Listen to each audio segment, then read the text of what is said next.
So now let's talk briefly about the options supported on Robinhood before I actually jump into my phone and purchase one as a live demo here. So Robinhood offers options tradings with no commission fee to buy or sell options. There's no monthly fees, and you also do not need to have any form of paid subscription in order to trade options or cryptocurrency for that matter. Anybody with the basic and free account is able to trade these things. However, you do have to request access to options trading, where you're going to have to fill out a questionnaire about your individual trading experience.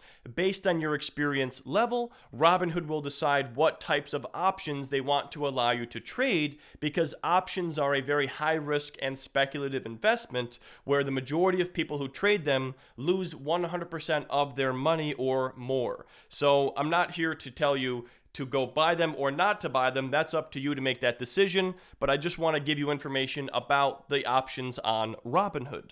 Typically speaking, when you're trading options on other brokerages out there, you're going to pay a couple of different fees, such as base fees, exercise and assignment fees, and per contract commissions. With Robinhood, none of those such things exist. So if you're looking to trade options and do it in the cheapest way possible, Robinhood is a very solid pick for this, but you may find that some of the more sophisticated option types may not be available through Robinhood, but they do have a very good selection of order types and types of call and put options that you may be interested in, and I'll show you guys what those are in a little bit.